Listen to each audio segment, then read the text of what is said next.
옛날 어느 산골 마을에 산과 들이 비에 젖어 온 세상이 물 한 개로 자욱하던 시절의 이야기입니다. 이 마을은 첩첩산 중 깊은 곳에 자리 잡고 있어서 한 번 비가 내리기 시작하면 하늘에 구멍이라도 난 듯 며칠이고 그치지 않고 쏟아지곤 했습니다. 산봉우리마다 걸린 먹구름은 무겁게 내려앉아 마을 사람들의 마음마저 눅눅하게 만들었고 처마 끝에서 떨어지는 빗소리는 밤낮을 가리지 않고 이어져 마치 누군가가 끊임없이 속삭이는 소리처럼 들렸습니다. 마을 앞을 흐르는 냇물은 평소에는 맑고 고요하여 아이들의 놀이터가 되어 주었지만 장마철이 되어 흙탕물이 뒤집히면 그 누구도 감히 접근할 엄두를 내지 못하는 사나운 용처럼 변하여 으르렁거리는 소리를 내며 흘러갔습니다. 이 마을에서 가장 큰 기와집인 최부자댁에는 복순이라는 이름의 여종이 살고 있었는데 그녀는 누구보다 부지런하고 마음씨가 고운 사람이었습니다. 복순은 어릴 적 부모를 여의고 최부자댁에 들어와 그루니를 도맡아 하며 자랐지만 단 한 번도 불평을 하거나 얼굴을 찌푸리는 법이 없었습니다. 그녀는 마치 들에 핀 야생화처럼 묵묵히 자신의 자리를 지키며 주인이 시키는 일이라면 밤이 늦도록 마다하지 않고 해내는 성실한 여인이었습니다. 마을 사람들은 그런 복순을 보며 복을 타고난 아이라며 칭찬했지만 정작 그녀의 삶은 고단하기 그지없었습니다. 복순은 혼기를 훌쩍 넘긴 나이에 늦게나마 짝을 만나 아이를 가졌는데 이제 막 해산할 달이 가까워져 몸이 남산만하게 불어있는 상태였습니다. 하필이면 그의 여름 장마는 유난히도 길고 거세어서 며칠째 빗줄기가 멈출 기미를 보이지 않고 세차게 내리꽂히고 있었습니다.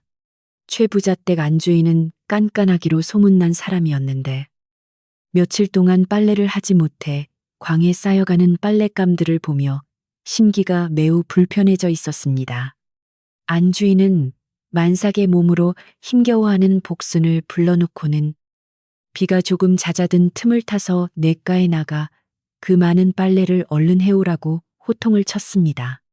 복순은 무거운 몸을 일으키며 밖을 내다보았지만 하늘은 여전히 금방이라도 다시 폭우를 쏟아부을 듯 잔뜩 찌푸려 있었고 빗방울은 드문드문 굵게 떨어지고 있었습니다.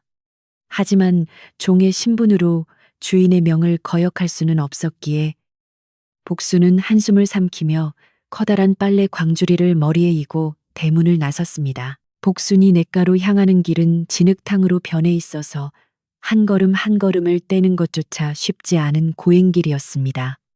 발이 푹푹 빠지는 질척한 흙길을 걸을 때마다 만삭의 배가 묵직하게 아래로 쏠려 허리가 끊어질 듯 아팠지만 그녀는 행여나 미끄러져 아이가 다칠까봐 조심조심 발을 옮겼습니다. 길가에 우거진 풀들은 빗물을 잔뜩 머금고 있어 스칠 때마다 치맛자락을 축축하게 적셨고 차가운 기운이 발목을 타고 올라와 온몸을 오싹하게 만들었습니다. 그래도 복순은 뱃속의 아이를 생각하며 배를 어루만지고 아가야, 조금만 참아라. 어미가 얼른 일 마치고 따뜻한 아랫목에 눕게 해주마라고 속삭이며 힘을 냈습니다. 멀리서 들려오는 냇물 소리는 평소와 다르게 천둥이 치는 듯 웅장하고 두려운 소리로 변해 있었습니다. 우여곡절 끝에 냇가에 도착한 복순은 눈앞에 펼쳐진 광경에 그만 입을 다물지 못하고 한참을 서 있었습니다. 평소에는 바닥이 훤히 들여다보이던 맑은 시냇물은 온데간데 없고 붉은 황토색의 거친 물살이 집채만한 파도를 일으키며 무서운 속도로 흘러가고 있었습니다. 물 위에는 산에서 떠내려온 부러진 나뭇가지들과 온갖 잡동사니들이 뒤엉켜 소용돌이치고 있었고 물살이 바위에 부딪힐 때마다 하얀 거품이 일며 튀어올랐습니다.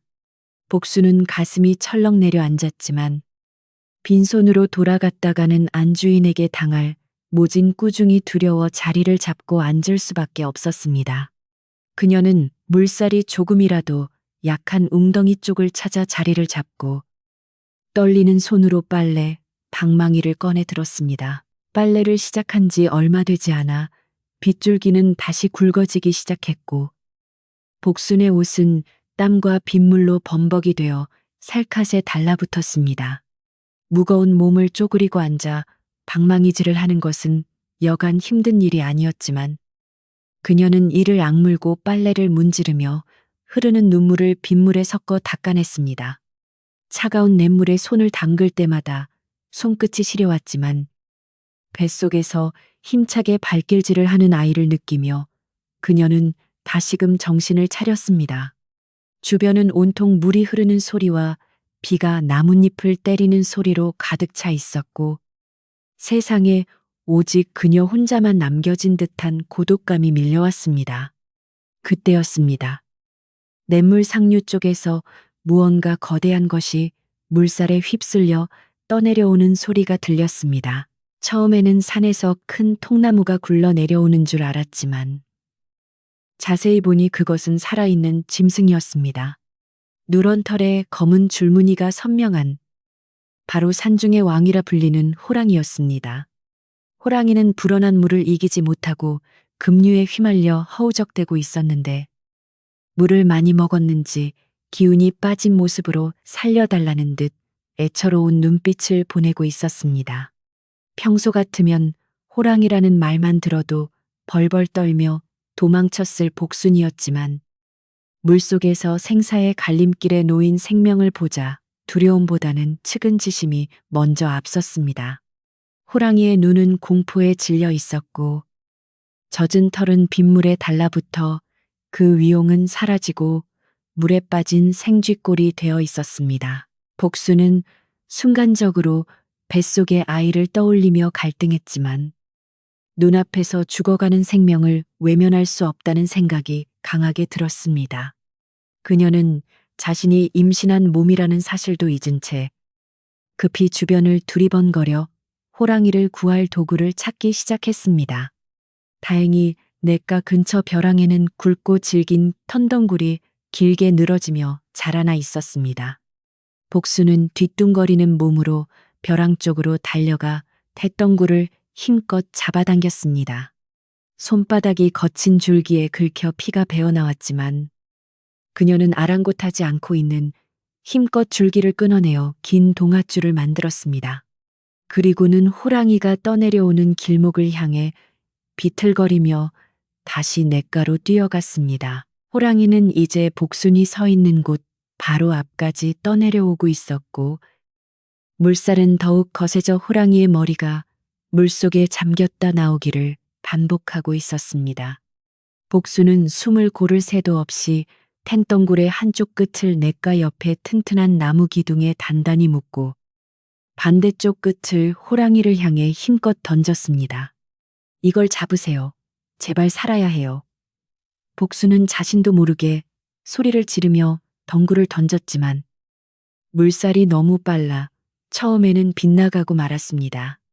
호랑이는 필사적으로 앞발을 허우적거리며 무언가를 잡으려 했고, 그 모습이 너무나 처절하여 복순의 가슴을 후벼 팠습니다. 그녀는 다시 덩굴을 거두어들여 온 힘을 다해 두 번째로 던졌습니다. 이번에는 다행히 덩굴이 호랑이의 머리 근처에 떨어졌고, 호랑이는 본능적으로 덩굴을 낚아채듯 입으로 물고 앞발로 감아쥐었습니다.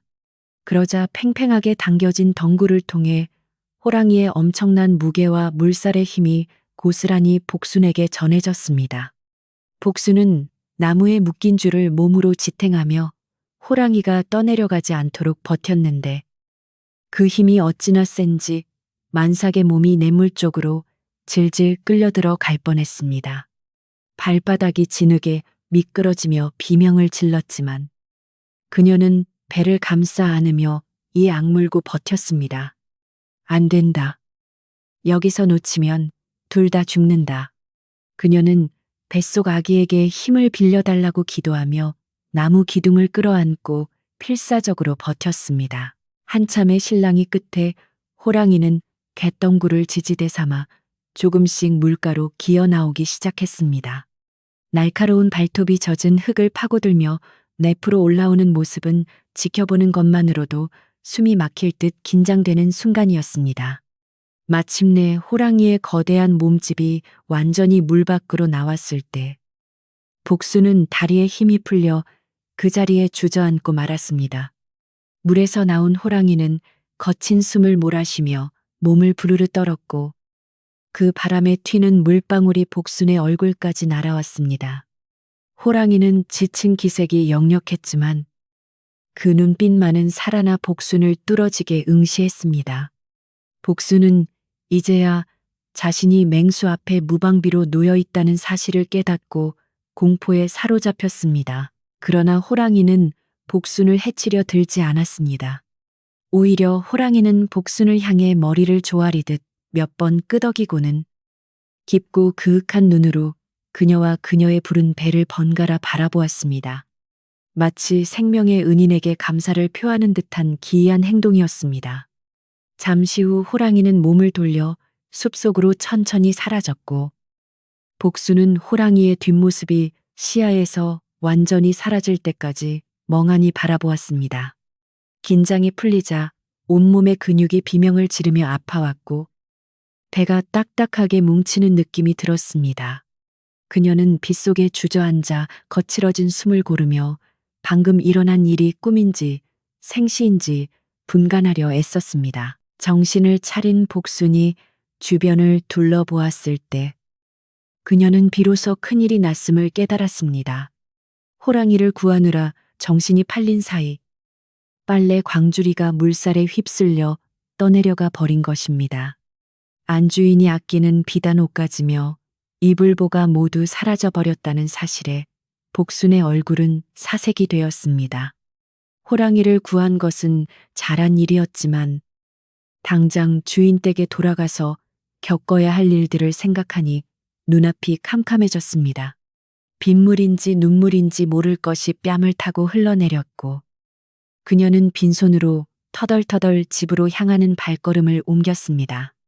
돌아가는 길은 올 때보다 몇 배는 더 멀고 험하게 느껴졌습니다. 집에 도착했을 때 복수는 마치 물에 빠진 사람처럼 온몸이 흠뻑 젖어 있었고 입술은 파랗게 질려 있었습니다. 대문 앞에는 최 부자 댁의 살림을 도맡아 하는 행랑 어멈이 팔짱을 끼고 도끼 눈을 뜬 채 서 있었습니다. 행랑 어멈은 평소에도 복순을 못마땅하게 여기며 사사건건 트집을 잡던 인물이었는데 빈손으로 돌아온 복순을 보자마자 고래고래 소리를 지르기 시작했습니다. 인연이 정신이 나갔나 그 귀한 빨래들을 다 어디다 두고 빈손으로 기어들어 오는 게냐. 행랑 어멈의 표독스러운 목소리가 빗소리를 뚫고 마당을 울렸습니다. 복수는 차마 호랑이를 구하느라 빨래를 잃어버렸다는 말을 할 수가 없었습니다. 그런 말을 했다가는 미친 사람 취급을 받거나 거짓말을 한다고 더 큰 매를 맞을 것이 뻔했기 때문입니다. 그녀는 그저 고개를 푹 숙이고 죄송하다는 말만 되풀이하며 눈물을 흘렸습니다. 소란스러운 소리에 안방 문이 열리고 안주인이 밖을 내다보았습니다. 무슨 일이기에 이리 시끄러우냐. 안주인의 싸늘한 물음에 행랑 어멈은 득달같이 달려가 복순이 빨래를 몽땅 잃어버리고 왔다고 고자질을 했습니다. 안주인의 미간이 찌푸려지며 싸늘한 정적이 흘렀습니다. 안주인은 혀를 차며 복순을 노려보았습니다. 내 그토록 조심하라고 일렀거늘 칠칠맞게 빨래를 떠내려 보내 네가 정신이 있는 게냐 없는 게냐. 안주인의 호통은 비수처럼 날아와 복순의 가슴에 꽂혔습니다. 복순은 젖은 옷을 입은 채 마당 한가운데서 쏟아지는 비를 맞으며 꾸중을 들어야 했습니다. 몸은 으슬으슬 떨려오고 배는 뭉쳐서 아파왔지만 그녀는 감히 춥다는 신효조차 할 수 없었습니다. 행랑 어멈은 옆에서 저게 혹시 빨래를 어디다 숨겨두고 팔아먹으려는 수작 아니에요. 라며 불난집에 부채질을 해댔습니다. 한참 동안의 호통과 모욕이 이어진 뒤에야 복수는 겨우 물러가라는 허락을 받을 수 있었습니다. 젖은 몸을 이끌고 좁은 행랑방으로 들어온 복수는 털썩 주저앉아 참았던 숨을 토해냈습니다. 방 안은 습기로 가득 차 눅눅했고 불도 떼지 않아 냉기가 돌았습니다. 그녀는 젖은 옷을 갈아입을 힘도 없이 벽에 기대어 배를 감싸 안았습니다. 뱃속의 아기가 놀랐는지 쿵쿵거리며 움직였습니다. 복수는 아기에게 미안한 마음과 서러움이 복받쳐 올라 소리 죽여 흐느꼈습니다. 하지만 그녀의 마음 한구석에는 묘한 안도감이 자리 잡고 있었습니다. 비록 빨래는 잃어버리고 모진 꾸중을 들었지만 죽어가던 생명을 살려냈다는 사실이 그녀에게 작은 위안을 주고 있었습니다. 밤이 깊어지자 빗소리는 더욱 거세졌고 마을 전체가 어둠 속에 잠겼습니다. 복수는 차리불 하나를 덮고 누웠지만 낮에 본 호랑이의 강렬한 눈빛이 자꾸만 떠올라 쉽사리 잠을 이룰 수 없었습니다. 그 호랑이는 무사히 숲으로 돌아갔을까? 혹시나 다시 물에 빠지지는 않았을까? 걱정이 꼬리를 물었습니다. 그리고 당장 내일부터 겪어야 할 행랑 어멈의 구박과 빨랫값을 물어내라는 주인의 압박을 생각하니 가슴이 답답해져 왔습니다. 가진 것 없는 종의 신세로 그 비싼 빨래들을 어떻게 변상해야 할지 막막하기만 했습니다. 밖에서는 바람이 창호지 문을 덜컹거리며 흔들었고 멀리서 개 짖는 소리가 들려왔습니다. 복수는 잠을 청하려 눈을 감았지만 온몸이 쑤시고 아파서 뒤척일 수밖에 없었습니다. 차라리 그 호랑이를 구하지 않았더라면, 그냥 빨래나 하고 왔더라면 이런 일은 없었을 텐데 하는 후에도 잠시 스쳤지만 그녀는 이내 고개를 저었습니다. 짐승이라도 생명은 귀한 것이고 뱃속의 아기에게 부끄럽지 않은 어미가 되고 싶었습니다. 그녀는 자신의 선택이 틀리지 않았다고 스스로를 다독이며 깊은 한숨을 내쉬었습니다. 그렇게 폭우가 쏟아지는 밤, 복수는 춥고 외로운 방에서 홀로 두려움과 싸우고 있었습니다.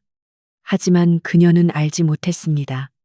그녀가 살려보낸 그 호랑이가 단순히 지나가는 짐승이 아니라 이 산을 지키는 영물이었다는 사실을 말입니다.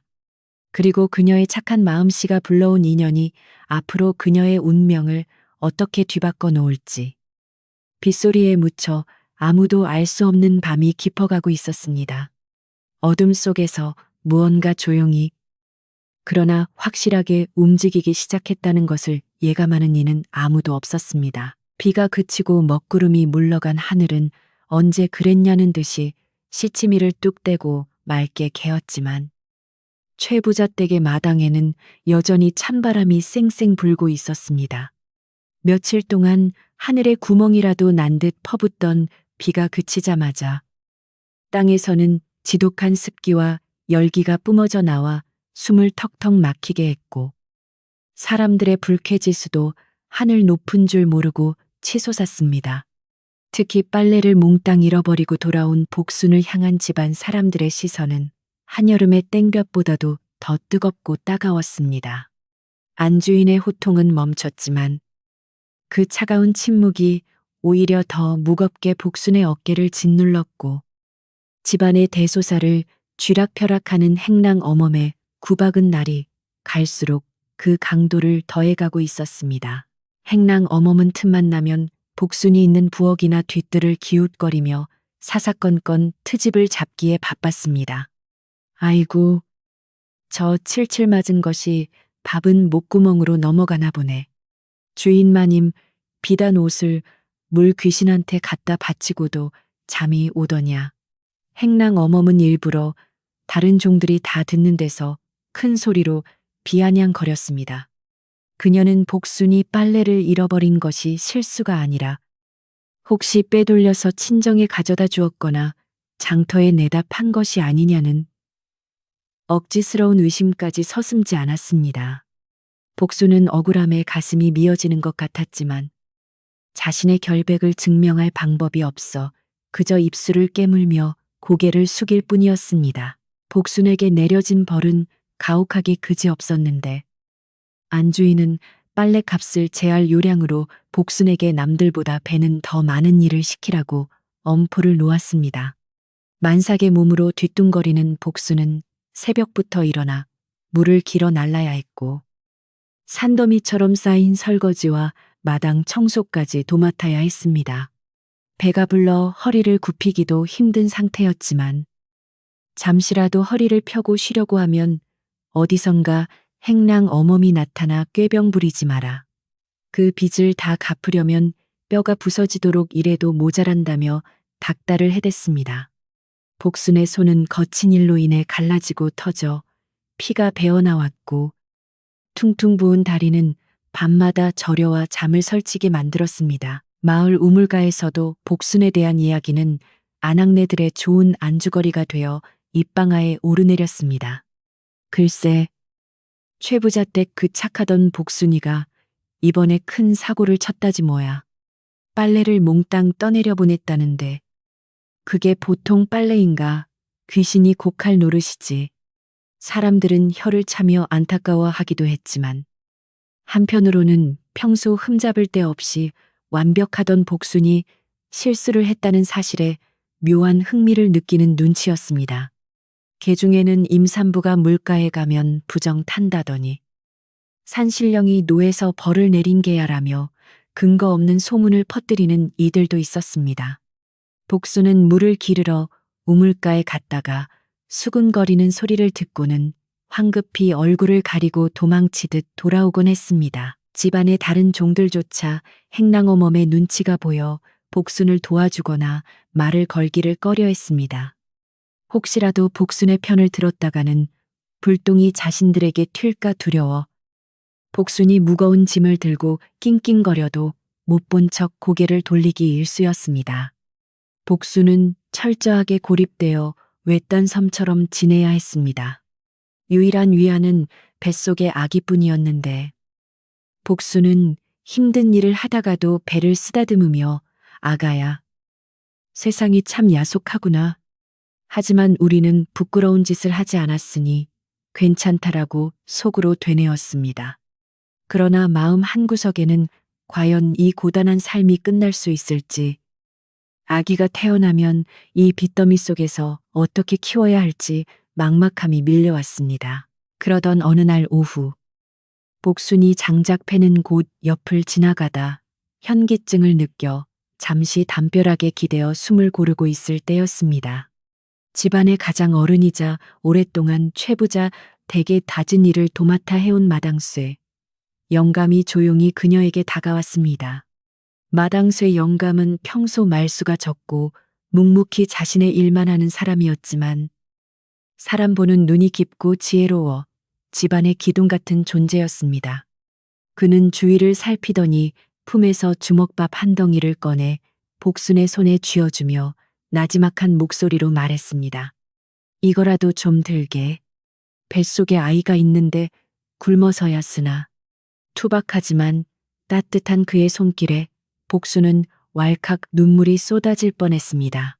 마당쇠 영감은 복순이 눈물을 훔치는 것을 보고는 먼 산을 바라보며 혼잣말하듯 말을 이었습니다. 내 평생 수많은 사람을 겪어봤지만 자네 눈빛은 거짓을 말할 눈이 아니야. 그날 냇가에서 무슨 일이 있었는지는 모르겠지만 하늘이 알고 땅이 알걸세. 영감은 복순이 무언가 말 못할 사연이 있음을 직감하고 있었던 것입니다. 그는 헛기침을 한 번 하고는 다시 복순을 보며 의미심장한 말을 던졌습니다. 짐승도 은혜를 입으면 갚을 줄 아는 법인데 하물며 사람이 진심을 다했다면 언젠가는 통하지 않겠나. 너무 상심 말고 몸조리 잘하게. 때가 되면 다 밝혀질 게야. 영감의 말은 지쳐있던 복순의 마음에 한 줄기 따스한 햇살처럼 스며들었습니다. 짐승도 은혜를 안다는 말이 마치 그녀가 구한 호랑이를 두고 하는 말인 것만 같아 가슴이 두근거렸습니다. 복순은 영감에게 고맙다는 인사를 꾸벅하고는 주먹밥을 소중히 품에 안고 다시 일터로 향했습니다. 비록 상황은 달라진 것이 없었지만 누군가 자신의 진심을 믿어준다는 사실 하나만으로도 다시 일어설 힘을 얻을 수 있었습니다. 복순은 묵묵히 장독대를 닦으며 언젠가는 이 억울함이 풀리고 좋은 날이 올 것이라는 막연한 희망을 품어보았습니다. 하지만 현실은 여전히 냉혹했고 해산 날짜가 다가올수록 복순의 몸은 점점 더 무거워졌습니다. 다리는 코끼리 다리처럼 부어올라 걷기조차 힘들었고 밤이면 허리가 끊어질 듯한 통증이 찾아와 식은땀을 흘려야 했습니다. 그럼에도 안주인과 행랑 어멈은 복순에게 산더미 같은 일감을 안겨주며 잠시도 쉴 틈을 주지 않았습니다. 아이는 낳아놓으면 저절로 크는 법이다. 유난 떨지 말고 어서 가서 콩이나 골라내라. 행랑 어멈의 모진 말은 복순의 가슴에 생채기를 냈지만 그녀는 아기를 위해 악착같이 버텨냈습니다. 그녀가 무너지면 뱃속의 아기도 끝이라는 생각에 이를 악물고 버티는 수밖에 없었습니다. 어느덧 시간은 흘러 그달의 그냄께가 되었고 달빛조차 없는 캄캄한 밤들이 이어지기 시작했습니다. 마을에는 묘한 정막이 감돌았고 밤마다 산짐승 울음소리가 더욱 가깝게 들려와 사람들을 불안하게 만들었습니다. 복수는 부엌 한 구석에 쪼그리고 앉아 늦게까지 팥을 고르고 있었는데 문득 등 뒤에서 서늘한 기운이 느껴져 소스라치게 놀라 뒤를 돌아보았습니다. 하지만 그곳에는 아무것도 없었고 칠흑 같은 어둠만이 입을 벌리고 있을 뿐이었습니다. 기분 탓인가 싶어 다시 일을 하려는데 이번에는 밖에서 마당을 쓰는 빗자루 소리 같은 것이 스산하게 들려왔습니다. 복수는 겁이 덜컥 나서 방문을 열고 밖을 내다보았지만 바람에 흔들리는 나뭇가지 그림자 외에는 아무것도 보이지 않았습니다. 누구세요? 하고 작게 물어보았지만 대답은 없었고 찬바람만이 칸이 불어와 촛불을 꺼뜨릴 듯 위태롭게 흔들었습니다. 복수는 황급히 문을 닫고 가슴을 쓸어내렸습니다. 요즘 들어 자꾸만 누군가가 자신을 지켜보는 듯한 시선이 느껴져 마음이 편치 않았습니다. 그것이 자신을 감시하는 행랑 어멈의 눈길인지 아니면 산신령의 노여움인지 알 수 없어 두려움은 커져만 갔습니다. 그날 밤 복수는 배가 뭉쳐오는 주기가 점점 짧아지는 것을 느꼈습니다. 아, 이제 정말 나올 때가 되었나 보다. 그녀는 직감적으로 해산이 임박했음을 깨달았습니다. 하지만 산파를 부를 돈도 따뜻한 미역국을 끓여줄 사람도 없는 처지가 서러워 눈물이 핑 돌았습니다. 그녀는 낡은 광목천을 꺼내어 아기 기저귀감을 준비하며 혼자서라도 씩씩하게 아이를 낳아야겠다고 다짐했습니다. 차가운 민목에 누워 천장을 바라보는데 문득 며칠 전 냇가에서 만났던 호랑이의 눈망울이 다시금 떠올랐습니다. 그 깊고 신비로운 눈빛이 마치 걱정 말라고 위로하는 듯해 복수는 묘한 안도감을 느끼며 잠을 청할 수 있었습니다. 다음 날 아침 마당은 또 한바탕 소란스러웠습니다. 행랑 어멈이 간밤에 부엌에 놔둔 누룽지가 없어졌다며 길길이 날뛰고 있었기 때문입니다. 도둑 고양이가 들었나? 아니면 집안에 손버릇 나쁜 년이 있는 게냐? 행랑 어멈은 대놓고 복순 쪽을 힐끔거리며 의심의 눈초리를 보냈습니다. 복수는 밤새 앓느라 물 한 모금 마시지 못했지만 억울한 누명을 쓸까봐 아무 말도 하지 못하고 고개만 저었습니다. 마당새 영감이 나서서 쥐가 물어갔겠지. 사람을 의심하면 쓰나라고 거들어주어 겨우 소라는 가라앉았지만 집안 분위기는 살얼음판을 걷는 듯 위태로웠습니다. 점심나절이 지나자 하늘이 다시 흐려지더니 굵은 빗방울이 하나둘 떨어지기 시작했습니다. 장마가 끝난 줄 알았는데 다시 비가 내리자 사람들은 올해 날씨는 정말 변덕이 죽을 듯 하네라며 투덜거렸습니다. 복수는 빗소리를 들으며 방 안에 누워 있었는데 진통이 점점 규칙적으로 찾아오고 있었습니다. 그녀는 입에 수건을 물고 신음소리가 새어나가지 않도록 참아내며 식은땀으로 젖은 이마를 훔쳤습니다. 밖에서는 비가 처마를 때리는 소리가 요란했고 세상은 다시 물안개 속에 갇혀 한 치 앞도 분간할 수 없게 되었습니다. 저녁 무렵 안주인이 복순의 방 앞을 지나가다가 끙끙 앓는 소리를 듣고 문을 열었습니다. 복순이 배를 움켜쥐고 식은땀을 흘리는 것을 본 안주인은 첵첵. 때가 되었나 보구나. 행랑 어머마. 물 좀 데워라라고 무심하게 한마디를 던지고는 가버렸습니다.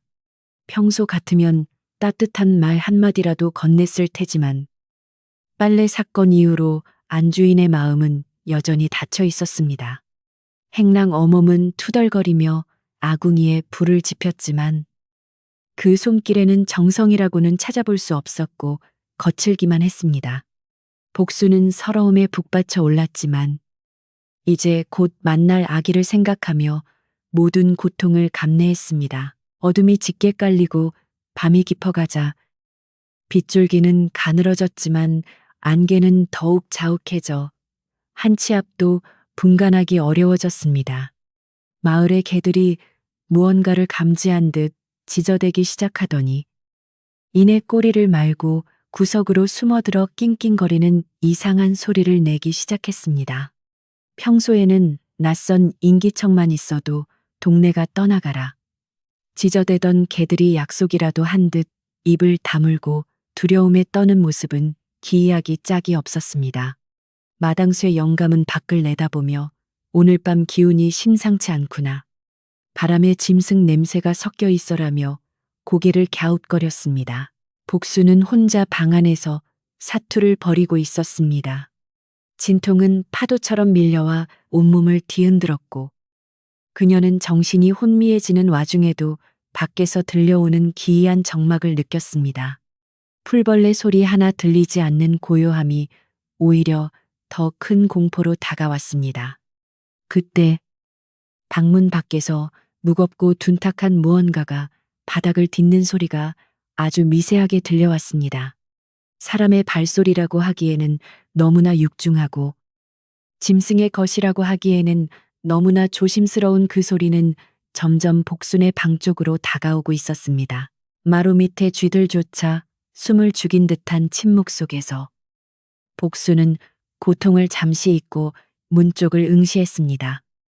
문 풍지가 미세하게 떨리고 있었고 밖에서는 거친 숨소리 같은 것이 들려왔습니다. 누굴까? 행랑 어멈인가 아니면 복순의 머릿속에 번개처럼 스치는 생각 하나가 있었습니다. 며칠 전 그 거센 물살 속에서 마주쳤던 그 눈빛.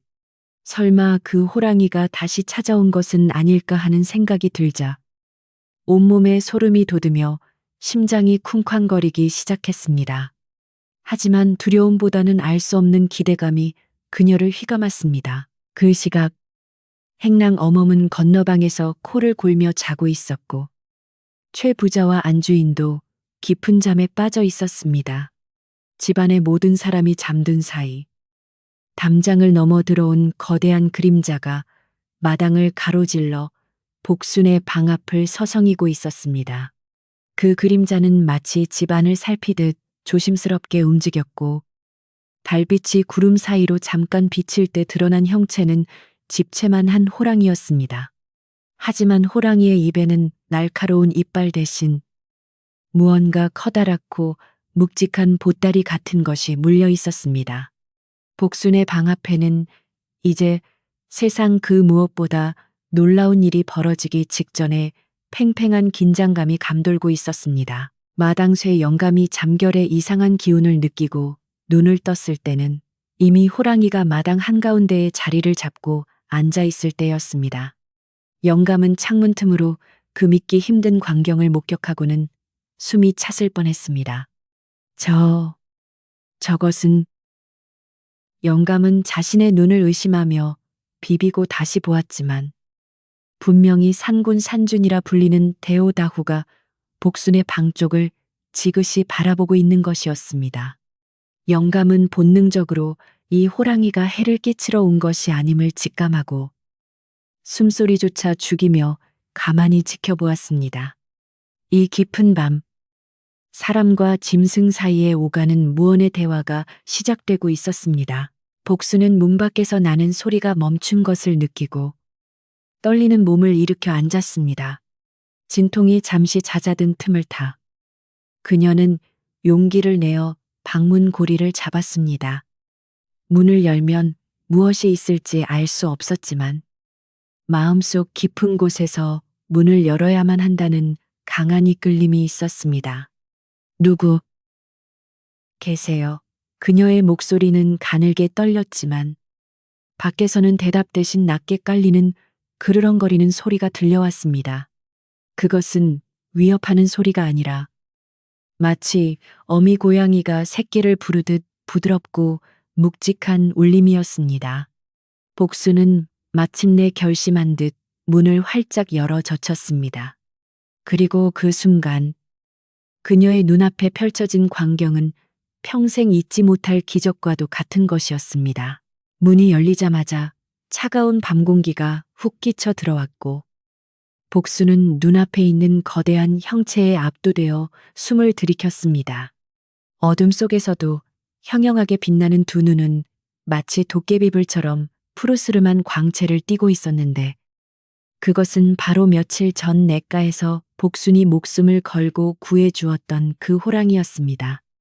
호랑이는 마루 바로 앞까지 다가와 앉아 있었는데 그 덩치가 어찌나 큰지 앉은 키가 처마에 닿을 정도였고 내뿜는 거친 숨결에서는 비릿한 흙내음과 야생의 냄새가 진동했습니다. 복수는 너무 놀라 소리조차 지를 수 없었고 다리에 힘이 풀려 문지방을 붙잡고 겨우 버티고 서 있었습니다. 호랑이의 털에서는 아직 물기가 채 마르지 않은 듯 축축한 기운이 느껴졌고 굵은 꼬리는 바닥을 탁탁 치며 묵직한 소리를 내고 있었는데 그 모습이 더없이 위험 있으면서도 한편으로는 묘하게 친근하게 느껴졌습니다. 놀랍게도 호랑이는 복순을 해치려는 기색이 전혀 없었습니다. 오히려 복순과 눈이 마주치자 그 무시무시하던 눈빛이 부드럽게 변하더니 마치 오랫동안 알고 지낸 사람을 대하듯 고개를 숙여 인사를 하는 것 같았습니다. 복수는 쿵쿵 뛰던 심장이 조금씩 진정되는 것을 느끼며 홀린 듯이 호랑이를 바라보았습니다. 호랑이는 입에 물고 있던 커다란 물체를 조심스럽게 마루 끝에 내려놓았습니다. 툭 하고 둔탁하게 떨어지는 소리가 났지만 기이하게도 그 소리는 집안 사람들을 깨울 만큼 크지는 않았습니다. 호랑이는 물건을 내려놓은 뒤 복순의 남산만한 배를 한동안 빤히 쳐다보았습니다. 그 시선에는 말 못할 짐승의 깊은 우수와 감사의 마음이 담겨 있는 듯 했습니다. 복순은 떨리는 목소리로 설마 저를 보러 오신 건가요? 하고 조심스럽게 물었습니다. 호랑이는 대답 대신 크르릉 하는 낮은 울음소리를 목 깊은 곳에서 내더니 복순을 향해 마지막으로 눈을 맞추고는 천천히 몸을 돌렸습니다. 그 거대한 몸집이 움직이는데도 발자국 소리 하나 나지 않는 것이 신기할 따름이었습니다. 호랑이는 마당을 가로질러 담장 쪽으로 향하더니 높디 높은 담벼락을 가볍게 한 번의 도약으로 훌쩍 뛰어넘어 사라져 버렸습니다. 마치 연기처럼 순식간에 사라진 호랑이의 뒷모습을 보며 복수는 이것이 꿈인지 생시인지 분간할 수가 없었습니다. 담장 너머로 사라진 후에도 한동안 그곳을 응시하던 복수는 밤바람이 불어와 뺨을 스치자 그제야 정신이 들었습니다. 호랑이가 사라진 마당은 다시 적막에 잠겼고 풀벌레 소리조차 들리지 않는 고요함만이 감돌았습니다. 복수는 호랑이가 놓고 간 물건이 무엇인지 확인하기 위해 조심스럽게 마루로 나갔습니다. 달빛에 비친 그것은 채잎과 덩굴로 꽁꽁 싸매져 있는 커다란 보따리였습니다. 가까이 다가가자 축축한 이끼 냄새와 더불어 코를 찌르는 듯한 진한 향기가 풍겨왔습니다. 그것은 맡아본 적 없는 기이하고도 강렬한 향이었는데 맡는 순간 머리가 맑아지면서도 동시에 어질어질할 정도로 기운이 넘치는 냄새였습니다. 복수는 뱃속의 아기가 힘차게 발길질을 하는 것을 느끼며 조심스럽게 보따리를 들어 올렸습니다. 생각보다 훨씬 묵직한 무게에 그녀는 윽하고 신음을 흘려야 했습니다. 방 안으로 보따리를 들고 들어온 복수는 호롱불 심지를 돋우어 방을 좀 더 밝게 만들었습니다. 불빛 아래서 본 보따리는 흙과 물기가 묻어 있어 지저분해 보였지만 그 안에서 뿜어져 나오는 기운만은 예사롭지 않았습니다. 그녀는 떨리는 손으로 덩굴을 하나하나 풀어내기 시작했습니다. 거친 깻잎을 한꺼풀 벗겨낼 때마다 방 안 가득 퍼지는 향기는 점점 더 짙어졌습니다. 그것은 깊은 산속, 사람의 발길이 닿지 않는 곳에서 수백 년을 묵혀온 흙의 냄새이자 생명의 냄새였습니다. 마지막 잎사귀를 걷어내는 순간, 복수는 자신의 눈을 의심하며 억하고 숨을 멈추고 말았습니다. 그 안에는 어른 팔뚝만 한 크기의 산삼이 여러 뿔이 얽혀 있었는데 그 자태가 실로 경이로웠습니다. 잔뿌리 하나 다치지 않고 온전하게 케어낸 산삼들은 마치 사람의 형상을 하고 있었고 뇌두가 길고 몸통이 굵어 한눈에 봐도 100년은 좋게 넘은 영약 능력임이 분명했습니다. 신만이들이 평생을 산속에서 헤매어도 구경조차 하기 힘들다는 천종산삼, 텐종산존이 그것도 한 뿌리가 아니라 여러 뿌리가 한꺼번에 눈앞에 놓여 있는 것이었습니다. 흙이 채 마르지 않은 산삼의 표면에는 신비로운 황금빛이 감돌고 있었고 그 영롱한 자태는 좁고 누추한 복순의 방을 환하게 비추는 듯 했습니다. 복순은 너무 놀라 입을 다물지 못하고 털썩 주저앉았습니다. 이것은 단순히 비싼 약재가 아니라 집 한 채를 사고도 남을, 아니 평생을 먹고 살아도 다 쓰지 못할 엄청난 보물이었습니다. 세상에, 호랑이님이 정말로 은혜를 갚으신 게야. 복순의 입에서 탄식이 흘러나왔습니다. 며칠 전 냇가에서 자신이 구한 생명이 이렇게 큰 복이 되어 돌아올 줄은 꿈에도 몰랐던 것입니다. 그녀는 산삼을 향해 그리고 호랑이가 사라진 쪽을 향해 큰 절이라도 올리고 싶은 심정이었습니다. 빨래를 잃어버려 겪었던 수모와 고통이 눈 녹듯 사라지는 기분이 들었습니다. 하지만 곧이어 엄청난 두려움이 밀려왔습니다. 종의 신분인 자신이 이런 귀한 물건을 가지고 있다는 사실이 알려지면 어떤 일이 벌어질지 알 수 없었기 때문입니다. 행랑 어멈이나 주인이 알게 되면 훔친 물건이라고 누명을 씌우거나 억지로 빼앗아갈 것이 불을 보듯 뻔했습니다. 복수는 갑자기 심장이 터질 듯 쿵쾅거리기 시작했고 식은땀이 비오듯 쏟아졌습니다. 이걸 어쩌지, 어디다 숨겨야 하나, 아니면 당장 주인마님께 바쳐야 하나, 온갖 생각이 머릿속을 뒤엉키게 만들며 혼란스럽게 했습니다. 산삼의 강한 향기에 취한 탓인지, 아니면 너무 큰 충격을 받은 탓인지 정신이 혼미해지기 시작했습니다. 그때 뱃속에서 강한 진통이 다시 찾아왔습니다. 이번에는 이전과는 비교도 안 될 만큼 강력한 고통이 허리를 끊어놓을 듯 강타했습니다. 복수는 으윽하고 비명을 지르며 배를 움켜쥐고 쓰러졌습니다. 산삼의 영험한 기운이 방 안에 가득 차서인지 태아가 세상 밖으로 나오려고 요동을 치는 것 같았습니다. 복수는 고통 속에서도 산삼을 지켜야 한다는 생각에 보따리를 품에 꼭 껴안았습니다.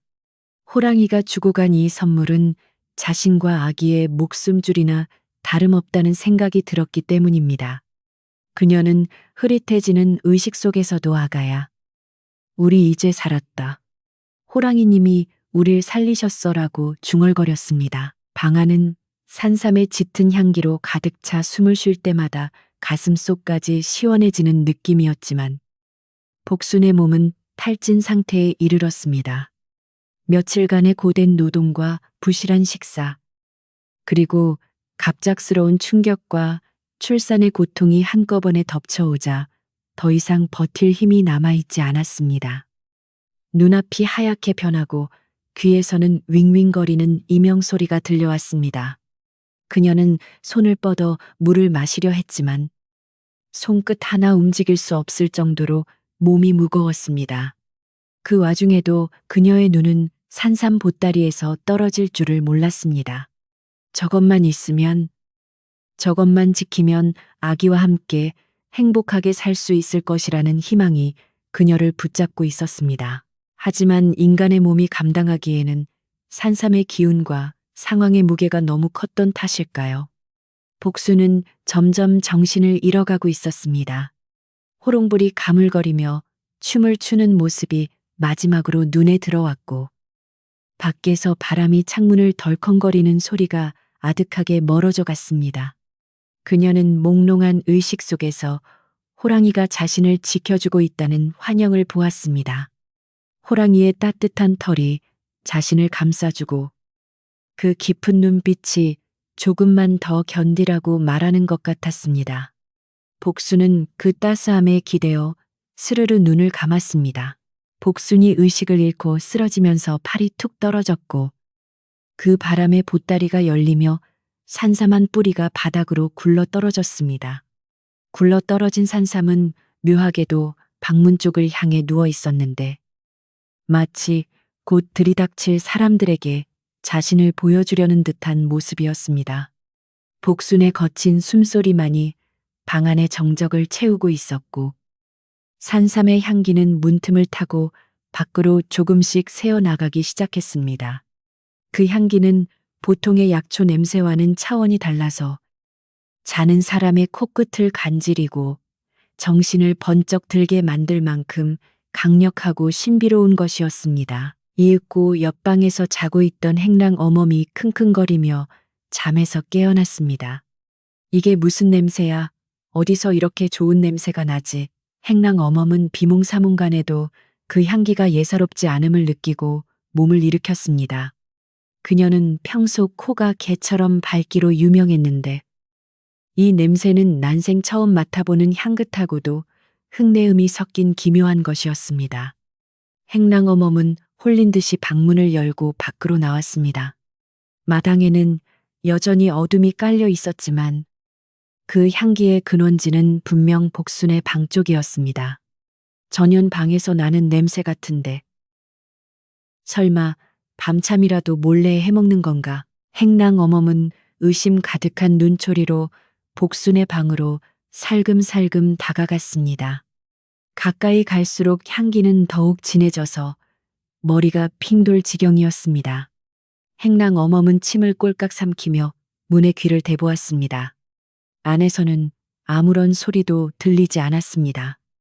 복순아, 자느냐 안에 뭐 숨겨둔 거라도 있느냐? 그녀는 짐짓 큰 소리로 물어보았지만 대답은 없었습니다. 호기심과 탐욕이 발동한 행랑 어멈은 망설임 없이 문고리를 잡고 확 열어젖혔습니다. 그리고 그녀의 눈에 들어온 것은 쓰러져 있는 복순과 방바닥에 흩어져 있는 황금빛 산삼들이었습니다. 아이고, 이게 다 뭐야? 행랑 어멈에 찢어지는 듯한 비명소리가 새벽의 정적을 깨뜨렸습니다. 그녀는 산삼을 보자마자 그것이 얼마나 귀한 물건인지 단번에 알아보았습니다. 눈이 뒤집힌 행랑 어멈은 복순이 쓰러져 있는 것은 안중에도 없고 오로지 산삼에만 시선이 꽂혔습니다. 인연이 어디서 이런 걸 훔쳐왔어? 주인마님 빨랫감 물어내라니까 도둑질을 해. 그녀는 제멋대로 단정짓고는 고래고래 소리를 지르며 집안 사람들을 깨우기 시작했습니다. 그녀의 목소리에는 놀라움과 함께 복순을 궁지에 몰아넣을 좋은 핑계거리를 찾았다는 사악한 기쁨이 섞여 있었습니다. 행랑 어멈의 고함 소리에 안채에서도 불이 켜지고 잠옷 바람에 최 부자와 안주인이 뛰쳐나왔습니다. 새벽부터 무슨 난리냐? 최 부자가 버럭 소리를 지르며 행랑채로 다가왔습니다. 행랑 어멈은 기다렸다는 듯이 방바닥에 산삼을 가리키며 호들갑을 떨었습니다. 나리, 마님, 이것 좀 보세요. 복순이 2년 방의 산삼이 수두룩합니다. 이거 분명 어디서 훔쳐온 게 틀림없어요. 최 부자와 안주인은 방 안을 들여다보고는 입을 다물지 못했습니다. 호롱불 아래 빛나는 산삼들은 그들이 평생 한번 볼까 말까 한 최상품들이었기 때문입니다. 최 부자는 떨리는 손으로 산삼 하나를 집어들었습니다. 묵직한 무게감과 진한 향기가 코를 찔렀습니다. 참으로 귀한 물건이로다. 헌데 종년이 어찌 이런 것을 가지고 있단 말이냐. 최 부자의 눈에도 의심의 빛이 스쳐 지나갔습니다. 안주인은 코를 막으며 분명 신만이들이 캐놓은 걸 훔쳤거나 아니면 우리 집 곳간 열쇠를 훔쳐서 바꾼 게 틀림없어요. 당장 관아에 넘겨야 해요. 라며 독서를 퍼부었습니다.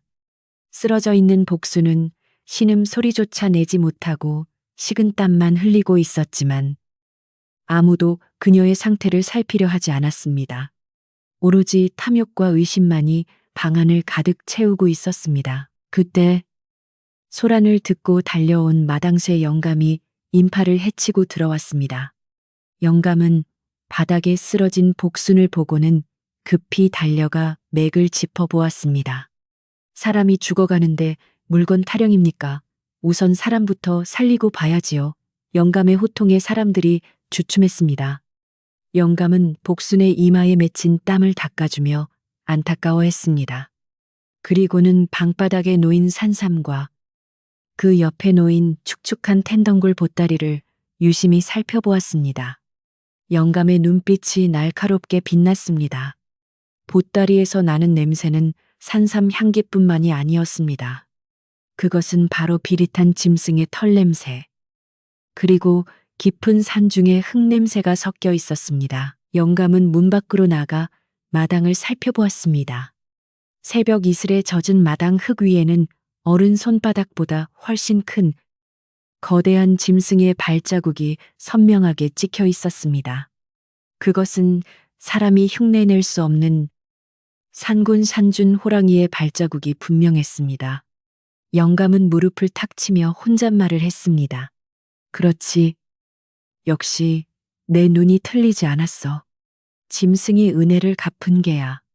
하지만 흥분한 최 부자와 안주인 그리고 행랑 어멈은 영감의 말을 귀담아 듣지 않고 오로지 복순을 추궁할 생각만 하고 있었습니다. 상황은 점점 복순에게 불리하게 돌아가고 있었고 진실을 밝히지 않으면 복순은 도둑으로 몰려 큰 변을 당할 위기였습니다. 복순은 희미하게 들려오는 사람들의 목소리에 겨우 눈을 떴습니다. 눈앞이 흐릿했지만 행랑 어멈이 산삼을 들고 설치는 모습과 주인의 싸늘한 눈빛이 보였습니다. 억울함에 가슴이 터질 것 같았지만 목소리가 나오지 않았습니다. 배는 다시 뭉쳐오고 아기는 곧 나올 것만 같았습니다. 그녀는 간절한 눈빛으로 마당쇠의 영감을 바라보았습니다. 영감은 복순의 손을 꼭 잡아주며 걱정 말라는 듯 고개를 끄덕였습니다. 이제 곧 날이 밝아오면 모든 것이 명명백백하게 드러날 것입니다. 호랑이가 남긴 흔적들이 복순의 결백을 증명해줄 유일한 열쇠였습니다. 새벽의 푸르스름한 빛이 마당에 스며들기 시작했고 마을 닭들이 태를 치며 울기 시작했습니다. 하지만 최 부자 댁의 아침은 그 어느 때보다 무겁고 긴장된 공기로 가득 차 있었습니다. 복순의 방 앞에는 산삼의 향기와 사람들의 탐욕, 그리고 다가올 진실에 대한 두려움이 뒤섞여 소용돌이치고 있었습니다. 복순이 기절한 채로 맞이하는 이 아침이 그녀의 인생을 송두리째 바꿔놓을 운명의 시간이 될 것임을 예고하며 밤은 그렇게 물러가고 있었습니다. 날이 완전히 밝아오자 최 부자 댁 마당은 마치 장터가 선 것처럼 소란스러워졌습니다. 밤새 내리던 비는 거짓말처럼 그쳤지만 마당에는 여전히 축축한 물기와 함께 긴장감이 감돌고 있었습니다. 복순의 방 앞에 모여든 사람들은 바닥에 흩어진 산삼과 쓰러져 있는 복순을 번갈아 쳐다보며 수군거리기에 바빴습니다. 그 중에서도 가장 목소리를 높이는 것은 단연 행랑 어멈이었습니다. 그녀는 마치 자신이 포도대장이라도 된 양허리에 손을 얹고 삿대질을 해대며 복순을 몰아세웠습니다. 인연이 정신을 잃은 척 연기를 하는 게 분명합니다. 당장 관아에 알려서 곤장을 쳐야 이실직고를 할 것입니다. 그녀의 표독스러운 목소리는 아침 공기를 가르며 사람들의 귀를 따갑게 울렸습니다. 최 부자는 뒷짐을 진 채 근엄한 표정으로 서 있었지만 그의 눈빛은 흔들리고 있었습니다. 눈앞에 놓인 산삼은 그가 난생 처음 보는 최상품이었고 그 가치는 짐작조차 할 수 없을 만큼 엄청난 것이었습니다. 아무리 생각해도 만삭의 몸으로 집 밖 출입이 자유롭지 않던 복순이 훔칠 수 있는 물건이 아니었기 때문입니다. 하지만 행랑 어멈의 기세가 워낙 등등하고 상황이 기묘하게 돌아가는 탓에 선뜻 판단을 내리지 못하고 있었습니다. 안주인 역시 저런 귀한 물건이 우리 집 종년방에서 나왔다는 게 말이 됩니까? 필시 무슨 곡절이 있을 테니 족쳐봐야 합니다라며 행랑 어멈의 말을 거들고 나섰습니다. 분위기는 점점 복순을 죄인으로 확정짓는 쪽으로 흘러가고 있었습니다. 그때 묵묵히 상황을 지켜보던 마당쇠 영감이 거친 숨을 몰아쉬며 최 부자 앞으로 성큼성큼 걸어 나왔습니다. 영감은 평소 주인의 말에 토를 다는 법이 없는 충직한 하인이었기에 그가 이렇게 나서는 모습에 좌중은 일순간 조용해졌습니다. 영감은 최 부자에게 허리를 굽혀 예를 표한 뒤 단호하고도 깊은 목소리로 입을 열었습니다. 나리, 잠시 제 말을 들어주십시오. 함부로 사람을 잡아서는 안 됩니다. 이 산삼은 훔친 물건이 아니라 하늘이 내리고 땅이 도운 기적입니다. 영감의 말에 행랑 어멈은 이 늙은이가 노망이 났나 도둑질을 기적이라니 하며 코웃음을 쳤지만 영감은 눈 하나 깜짝하지 않고 말을 이었습니다. 마당쇠 영감은 사람들을 해치고 마당 한가운데로 나아갔습니다. 그리고는 손가락으로 젖은 땅바닥을 가리켰습니다. 모두들 여기를 보십시오. 어젯밤 비에 젖은 흙 위에 찍힌 이 발자국을 똑똑히 보란 말입니다. 사람들의 시선이 영감의 손끝을 따라 바닥으로 향했습니다. 그곳에는 어른 손바닥보다 훨씬 크고 깊게 파인 짐승의 발자국이 선명하게 찍혀 있었습니다. 둥글고 넓적한 발바닥 모양과 날카로운 발톱 자국은 그 어떤 들짐승이나 가축의 것과는 비교할 수 없을 만큼 거대하고 위압적이었습니다. 그것은 바로 숲의 주인이라 불리는 데오다후의 발자국이 분명했습니다. 사람들은 웅성거리며 뒷걸음질을 쳤습니다. 이것은 호랑이 발자국이 아닙니까? 최 부자가 놀라 소리쳤습니다. 마당쇠 영감은 고개를 끄덕이며 말을 이었습니다. 그렇습니다. 간밤에 제가 두 눈으로 똑똑히 보았습니다. 집채만한 호랑이가 담을 넘어 들어와 복순이 방 앞에 이 보따리를 놓고 가는 것을 말입니다. 영감의 말은 충격적이었습니다. 사람들은 믿을 수 없다는 표정을 지었지만 눈앞에 선명한 발자국과 산삼 보따리에서 나는 야생의 짐승 냄새는 그 말을 부정할 수 없게 만들었습니다. 영감은 복순이 며칠 전 냇가에서 빨래를 잃어버리고 돌아온 날의 이야기를 꺼냈습니다. 그날 복순이가 빈손으로 돌아온 것은 빨래를 잃어버려서가 아니라 물에 빠진 호랑이를 구하느라 그리 된 것입니다. 짐승도 그 은혜를 잊지 않고 이렇게 보은버은을 하러 온 것입니다. 영감의 설명이 이어지자 최 부자의 얼굴색이 변했습니다. 그는 탐욕스러운 부자였지만 동시에 미신과 전설을 두려워하는 옛날 사람이기도 했습니다. 영물인 호랑이가 은혜를 갚으러 왔다는 말에 그는 온몸에 소름이 돋는 것을 느꼈습니다. 만약 복순을 도둑으로 몰아 벌을 주었다면 산군산준의 노여움을 사서 집안이 멸문지화를 당했을지도 모른다는 생각에 등골이 오싹해졌습니다. 최 부자는 떨리는 손으로 산삼 보따리를 다시 살펴보았습니다. 보따리를 묶은 강덩굴 매듭은 사람이 묶었다기엔 투박하고 거칠었으며 묻어있는 털과 흙은 분명 깊은 산속의 것이었습니다. 모든 증거가 영감의 말을 뒷받침하고 있었습니다. 최 부자는 헛기침을 하며 분위기를 수습하려 했습니다. 그는 행랑 어멈을 향해 호통을 쳤습니다. 네 인연 사리 분별도 못하고 무고한 사람을 도둑으로 몰다니 네 눈에는 이 거대한 발자국이 보이지 않느냐 하마터면 우리 집안이 산신령님의 벌을 받을 뻔했지 않느냐. 최 부자의 불호령의 행랑 어멈은 사색이 되어 그 자리에 주저앉았습니다. 그녀는 억울한 듯 입을 달싹거렸지만 주인과 호랑이라는 두려운 존재 앞에서는 더 이상 아무 말도 할 수 없었습니다.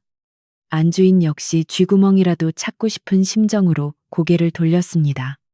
복순을 괴롭히던 사람들의 기세는 순식간에 꺾이고 말았습니다. 그때 방 안에서 복순의 신음소리가 다시 들려왔습니다. 아, 아가야. 정신을 잃었던 복순이 극심한 산통에 다시 깨어난 것입니다. 최 부자는 이제 태도가 180도 바뀌어 다급하게 소리쳤습니다.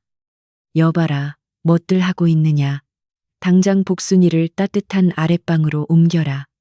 그리고 읍내용한 의원과 산파를 불러오너라. 어서 호랑이가 점지해주고 보살피는 아이를 낳는다는 생각에 최 부자는 이 일이 집안의 큰 경사가 될 것임을 직감했습니다. 하인들이 부산하게 움직이며 복순을 부축해 안채의 볕 잘 드는 방으로 옮겼습니다. 차갑고 눅눅했던 행랑방과는 비교도 안 될 만큼 따뜻하고 깨끗한 방이었습니다. 복순은 따뜻한 아랫목에 누워서도 여전히 고통스러워했습니다. 하지만 그녀의 곁에는 이제 그녀를 비난하는 사람이 아니라 걱정하고 돕려는 사람들이 모여 있었습니다. 안주인조차 눈치를 보며 따뜻한 물과 수건을 챙겨주었고 마을 아낙네들이 소문을 듣고 달려와 해산을 도왔습니다. 마당쇠 영감은 산삼 중 가장 작은 잔뿌리 하나를 잘라 정성스럽게 다렸습니다. 이걸 마시면 기운이 날 게야. 호랑이가 준 약이니 염려 말고 들게. 복수는 영감이 건네는 산삼 달인 물을 받아 마셨습니다.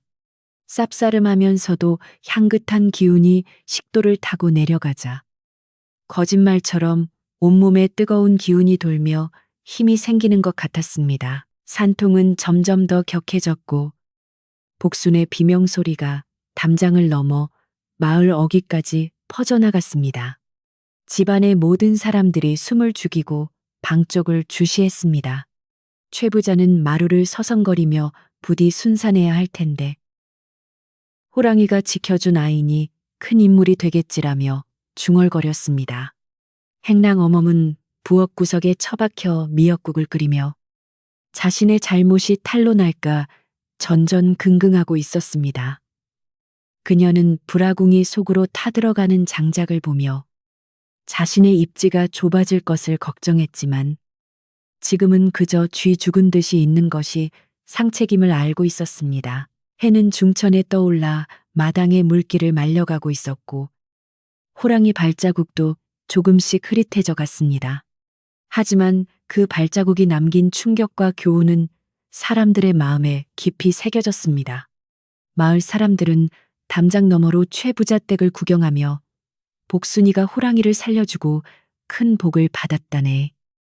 착한 사람은 하늘이 돕는다더니 옛말 틀린 거 하나 없다며 칭송을 아끼지 않았습니다. 복순이 겪었던 억울함과 서름은 이제 전설 같은 무용담이 되어 사람들의 입에서 입으로 전해지고 있었습니다. 한나절이 지나고 드디어 방 안에서 우렁찬 아기 울음소리가 터져 나왔습니다. 응애 응애 그 소리는 어찌나 크고 힘이 넘치는지 지붕의 기와가 들썩일 정도였습니다. 산파가 방문을 열고 나오며 한박웃음을 지었습니다. 고추입니다. 아주 튼튼하고 잘생긴 아들입니다. 최 부자는 덩실덩실 춤이라도 출 듯 기뻐하며 그렇고 말고 산군이 점지한 아이인데 오죽하겠느냐 하며 껄껄 웃었습니다. 마당쇠 영감은 안도의 한숨을 내쉬며 젖은 눈가를 훔쳤습니다. 복순이 무사하다는 사실이 그에게는 무엇보다 큰 기쁨이었습니다. 방 안에서 복순은 갓 태어난 아기를 품에 안고 감격의 눈물을 흘리고 있었습니다. 아기는 호랑이의 기운을 받아서인지 피부가 뽀얗고 눈망울이 또렷했습니다. 복순은 아기의 작은 손을 잡고 속삭였습니다. 아가야, 고맙다. 그리고 호랑이님, 정말 감사합니다. 그녀의 뺨을 타고 흐르는 눈물은 더 이상 슬픔이나 서러움의 눈물이 아니었습니다. 그것은 벅찬 감동과 감사, 그리고 앞으로 펼쳐질 밝은 미래에 대한 희망의 눈물이었습니다. 산삼의 향기가 여전히 방 안에 은은하게 감돌며 모자를 포근하게 감싸주었습니다. 그날 저녁, 최부자 댁에서는 잔치가 벌어졌습니다. 최부자는 곡간을 열어 쌀과 고기를 마을 사람들에게 나누어 주었고, 복순에게는 산삼과 함께 귀한 비단을 내렸습니다. 내 그동안 너를 오해하여 섭섭하게 한 것을 용서해라. 너는 우리 집안의 복덩이다. 최부자의 사과에 복순은 송구스러워하며 고개를 숙였지만 그녀의 마음속 응어리는 봄눈 녹듯 사라졌습니다. 행랑 어멈은 사람들 눈을 피해 다니며 국밥을 나르느라 진땀을 뺐지만 아무도 그녀에게 말을 걸거나 탓하지 않았습니다. 그녀는 이미 사람들 사이에서 투명 인간 취급을 받으며 스스로의 부끄러움에 갇혀버린 것입니다. 밤이 깊어지자 마을은 다시 고요해졌지만 그 고요함은 전날 밤의 무거운 정막과는 달랐습니다. 집집마다 피어오르는 저녁 연기에는 평온함이 깃들어 있었고 사람들의 웃음소리가 간간히 들려왔습니다. 복순의 방은 따뜻한 온기로 가득 찼고 아기는 배불리 젖을 먹고 곤히 잠들었습니다. 복순은 문창호지에 비친 달빛을 바라보며 깊은 생각에 잠겼습니다. 폭우가 쏟아지던 날, 죽어가던 호랑이를 구하기 위해 던졌던 캔덩굴 하나가 이렇게 큰 인연의 끈이 되어 돌아올 줄은 몰랐습니다. 마당쇠 영감은 텅 빈 마당에 홀로 서서 밤하늘을 올려다 보았습니다. 구름 사이로 밝은 보름달이 얼굴을 내밀고 있었습니다.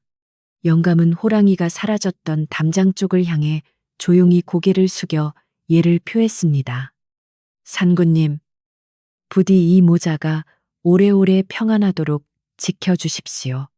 바람이 불어와 나뭇잎을 흔들었고 멀리 산속에서 호랑이의 울음소리인 듯한 낮은 바람소리가 화답하듯 들려왔습니다.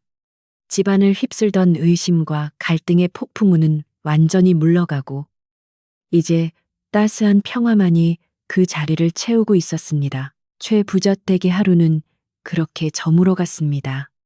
모든 것이 제자리를 찾았고 악한 마음은 물러가고 선한 마음이 승리하는 밤이었습니다. 복수는 아기의 새근거리는 숨소리를 자장가 삼아 오랜만에 깊고 편안한 잠에 빠져들었습니다. 그녀의 꿈속에서는 아마도 듬직한 호랑이가 나타나 그녀와 아기를 태우고 꽃이 만발한 들판을 달리고 있을지도 모를 일입니다. 이제 남은 것은 이 착한 여인이 받은 복을 어떻게 누리며 살아가는지 지켜보는 일뿐이었습니다. 어느덧 계절은 가을을 지나 겨울의 문턱을 넘고 있었고 복순의 이야기는 산골 마을의 전설이 되어 사람들의 마음을 따뜻하게 데우고 있었습니다. 최부자 댁의 마당에는 늦가을에 황금빛 햇살이 가득 쏟아지고 있었지만 예전과 같은 날 선기운은 온데간데 없이 사라지고 평온한 기운만이 감돌고 있었습니다. 복순이 낳은 아들은 호복 구후이라는 아명을 얻었는데 호랑이가 복을 주었다 하여 붙여진 이름이었습니다.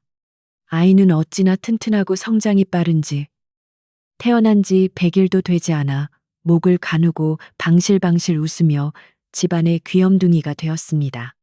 최부자는 하루가 멀다 하고 사랑채에서 나와 아이를 안아보며 껄껄 웃었고 그 웃음소리가 담장을 넘어 마을 어귀까지 퍼져나갔습니다. 최 부자는 호랑이 사건 이후 많은 심경의 변화를 겪었습니다. 단순히 재물을 모으는 것에만 혈안이 되어 있던 그는 눈앞에서 벌어진 기이한 일을 겪으며 하늘의 뜻과 인과응보의 이치를 깨닫게 된 것입니다. 그는 어느 날 화창한 오후에 복순을 사랑채로 불렀습니다. 복순은 아이를 등에 업고 조심스럽게 마루 아래 섰습니다. 최 부자는 헛기침을 한 번 하더니 품에서 문서 한 장을 꺼내 들었습니다. 그것은 복순이 이 집의 종임을 증명하는 노비 문서였습니다. 최 부자는 복순이 보는 앞에서 그 문서를 화로에 넣어 태워버렸습니다. 종이가 불길에 사그라드는 모습을 보며 복순은 눈을 둥그렇게 떴습니다. 복순아, 너는 이제 더 이상 우리 집의 종이 아니다. 호랑이가 너를 귀하게 여겨 살려주고 보물까지 주었는데 내 어찌 너를 천한 신분에 묶어둘 수 있겠느냐. 최 부자의 말에 복순은 그 자리에 털썩 주저앉아 감격의 눈물을 흘렸습니다. 평생을 남의 집 부엌대기로 살아오며 자신의 이름석 자조차 잊고 살았던 그녀에게 면천 면제는 다시 태어나는 것과 다름없는 기적이었습니다. 최 부자는 여기서 그치지 않고 마을 어귀 양지 바른 곳에 있는 작은 기와집 한 채와 밭 몇 마지기를 복순에게 내어주었습니다. 호랑이가 주고 간 산삼을 판 돈의 일부를 떼어 그녀의 새 출발을 위한 미천으로 마련해 준 것입니다. 이 소식이 전해지자 행랑 어멈은 쥐구멍이라도 찾고 싶은 심정이 되었습니다. 그녀는 복순을 그토록 구박하고 도둑으로 몰았던 자신의 지난날이 부끄러워 얼굴을 들고 다닐 수가 없었습니다. 더 이상 집안에서 큰 소리를 칠 명분도 사람들의 지지를 받을 수도 없게 된 행랑 어멈은 결국 짐을 싸서 먼 친척이 산다는 옆마을로 조용히 떠나갔습니다. 그녀가 떠나는 날 아무도 배웅하는 이는 없었지만 그렇다고 욕하는 이도 없었습니다. 그저 계절이 바뀌어 낙엽이 지듯 자연스럽게 집안의 우한 덩어리가 사라진 것이었습니다. 복순은 떠나는 그녀의 뒷모습을 보며 원망보다는 연민을 느꼈고 부디 그곳에서는 마음을 고쳐먹고 편안히 살기를 빌어주었습니다. 복순이 최부자택을 나와 자신의 집으로 이사하는 날, 온 마을 사람들이 나와 일손을 거들었습니다. 마당쇠 영감은 누구보다 기뻐하며 지게에 짐을 지고 앞장섰습니다. 허허, 우리 복순이가 이제 어엿한 안주인이 되는구먼. 내 죽기 전에 이런 경사를 보게 될 줄이야.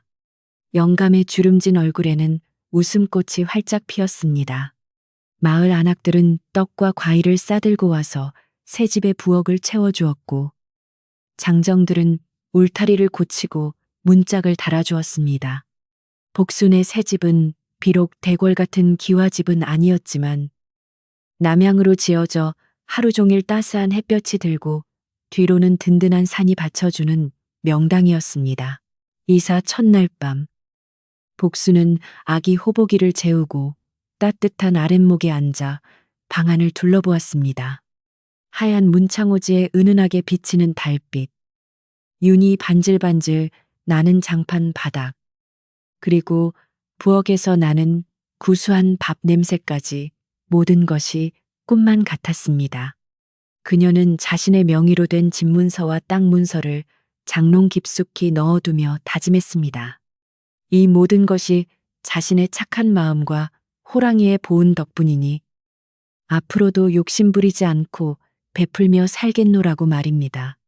밖에서는 겨울을 재촉하는 바람이 불었지만 복순의 집안은 훈훈한 온기로 가득 차 있었습니다. 복순은 호랑이가 준 산삼을 판 돈으로 밭을 일구고 농사를 짓기 시작했습니다.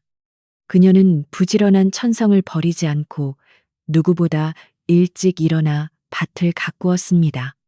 신기하게도 복순의 밭은 가뭄이 들어도 마르지 않고 장마가 와도 휩쓸리지 않아 해마다 풍년이 들었습니다. 마을 사람들은 그것을 호랑이 밭이라 부르며 부러워했습니다. 복순은 수확한 곡식을 혼자 먹지 않고 마을의 가난한 이웃이나 의지할 곳 없는 노인들에게 아낌없이 나누어 주었습니다.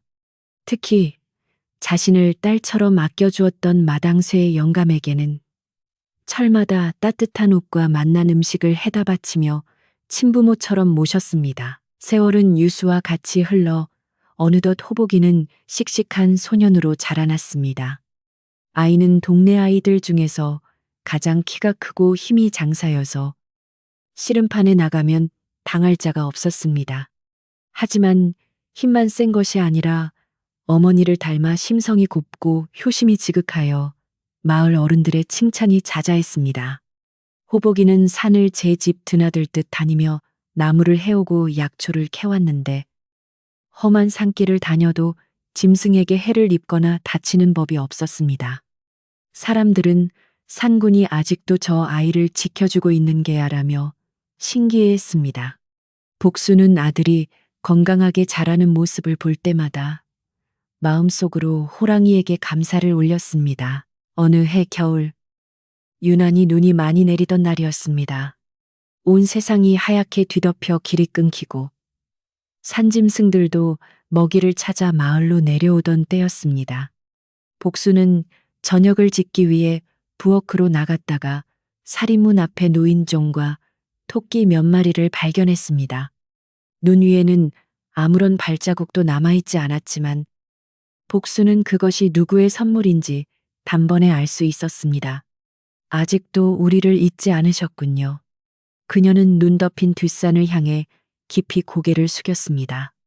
호랑이는 비록 모습을 드러내지 않았지만 언제나 보이지 않는 곳에서 복순과 호복이를 지켜보고 있었던 것입니다.